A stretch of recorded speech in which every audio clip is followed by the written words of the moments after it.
مرحومین کے لیے خاص طور پر جو صلوات کا تحفہ ہے یہ بھی ضرور بھیجنا چاہیے مرحومین کے لیے. کس قدر وہ لوگ اس بات کے لیے تڑپتے ہیں. دیکھیے ویسے تو ہمیں بظاہر قبر اس طرح سے نظر آتی ہے, صاف شفاف بھی کر لیں, بہترین گھاس واس بھی اگا دیں, پھول بھی اس کے اوپر لگا دیں, لیکن اصلاً دیکھا جائے تو جو ہمارے اعمال ہیں وہ جا کر مجسم ہو جاتے ہیں اور اس کے مطابق ہی پھر سلوک شروع ہو جاتا ہے. ممکن ہے کہ بہت سارے اعمال سانپوں کی شکل کا اختیار کر لیں اور وہ مسلسل ڈنک مارتے رہیں, اور روایات اور یہ جو حکایات ہیں اس کے اندر ملتی ہیں چیزیں بہت ساری اس طرح کی. ایک زمانے جیسے میں نے کہا کہ میں جمع کیا کرتا تھا, اس میں کوئی اس طرح کا بھی واقعہ تھا کہ جناب وہ جہاں بھی قبر کھودتے تھے وہاں سے سانپ نکلتے تھے. یہاں تک کہ پھر وہ میں نے کہیں پڑھا تھا پنجاب کا کوئی واقعہ تھا, کٹنگ بھی بہت عرصے میرے پاس رہی تھی, اب شاید نہیں رہی وہ, تو وہ اس میں بھی یہی تھا کہ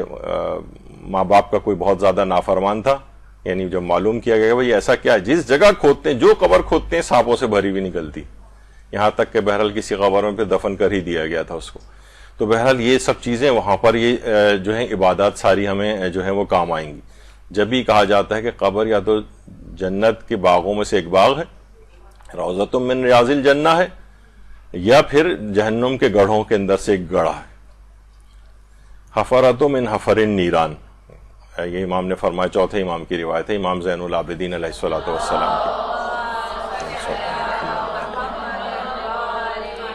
وہاں جا کر اس بات کا اندازہ ہوگا کہ درود کس قدر ثواب پہنچانے والی چیز ہے, کہ یہ جتنے بھی اس وقت عذاب ہیں یہ برطرف ہو جاتے ہیں, اور انسان کس قدر وہاں پر مشکلات کا شکار ہوتا ہے. کہ آیت اللہ جمال الدین گل پائگانی وادی السلام کا قبرستان بیٹھ کر چشمے برزخی سے وہاں پر مردوں پر ہوتے ہوئے عذابوں کو دیکھا کرتے تھے. گھنٹوں بیٹھے رہتے تھے کہ کس طریقے سے ان کو عذاب دیے جا رہے ہیں, یہاں تک کہ ان کے شاگرد وہاں سے اٹھ کر 3-4 گھنٹے گزر گئے, 5 گھنٹے گزر گئے, اپنی جگہ سے ہٹتے ہی نہیں تھے, یہاں تک کہ لوگ چلے جاتے تھے. لیکن وہ سب چیزیں دیکھتے تھے اور انہوں نے پھر بیان بھی کیے کس طرح سے. تو وہاں پر یہ قبر میں کام آنے والی چیزوں کے اندر سے ایک ہے. یہی وجہ ہے کہ آیت اللہ محمد حسین طباطبائی فرماتے تھے کہ ایک صلوات عالم برزخ میں ایسے نور میں تبدیل ہو جاتی ہے جو مرحومین کو مصیبتوں سے نجات دیتا ہے. فرماتے ہیں جس قدر ہو سکے مرحومین کے لیے صلوات بھیجیں, کیونکہ وہ اس کے منتظر ہیں. اللہم صلی علی محمد وعلی محمد. اور مرحومین کے لیے صلوات بھیجنا, آیت اللہ سید رضا بہاؤالدین کتنے بڑے عالم عارف گزرے ہیں, وہ فرماتے تھے اتنے زیادہ اس کے کثیر فوائد ہیں اموات کے لیے جن کا تصور نہیں کیا جا سکتا. جب بھی کوئی ہدیہ کیا جاتا ہے تو کہہ رہے ہیں کہ رعایت و تاثیرات عجیبہ, یعنی بہت ہی عجیب و غریب تاثیرات جو ہے وہ دیکھی گئی ہیں کہ جب مردوں کے لیے جو ہے اس کو پڑھا جاتا ہے. اور اسی طریقے سے یہ بھی فرماتے تھے کہ کسی شخص نے اپنی ماں سے ایک دفعہ پوچھا تھا عالم خواب میں مرحومہ ماں سے, تو انہوں نے کہا تھا کہ اس سے زیادہ کوئی بھی فرحت پہنچانے والی چیز درود سے زیادہ جو کہ لوگ ارسال کرتے ہیں مرحومین کو, اس سے زیادہ کوئی فرحت نہیں پہنچاتی جو کہ درود فرحت پہنچاتا ہے مرحومین کو. تو یہ بہت خصوصیت کے ساتھ ہے. اور آیت اللہ بہجت بھی یہ بات فرماتے تھے کہ یعنی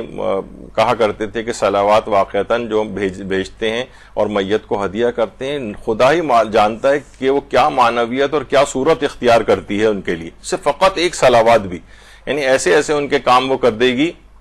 وہ فرماتے تھے کہ یعنی اس بات سے نہ آپ گھبرائیں کہ 1000 دفعہ پڑھنی ہے تو 100 دفعہ پڑھنی ہے. وہ کہتے تھے کہ اس طرف توجہ اتنا نہ کریں کہ کم پڑھیں یا زیادہ, بلکہ اصلاً کیفیت کی طرف متوجہ ہونا چاہیے. ایک صلوات بھی بھرپور دل کے ساتھ اگر پڑھ کے بخش دی جائے تو وہ بھی مرحومین کا جو ہے وہ کام کر دیتی ہے اور ان کو ثواب اس انداز سے پہنچا دیتی ہے اور ان کے اوپر سے عذابوں کو برطرف کر دیتی ہے. اور علماء کا نام لکھ کے کیونکہ بہت ساری دیکھی چیزیں ایسی ہیں, ایران میں تو بڑا ہوتا ہے کہ مثلا شب جمعہ آتی ہے, کسی بھی مجتہد کا نام لکھا, اپنے مرحومین کا نام لکھا, اور کہتے ہیں کہ اموات چشم برا ہستن, یعنی وہ دیکھ رہی ہوتی ہیں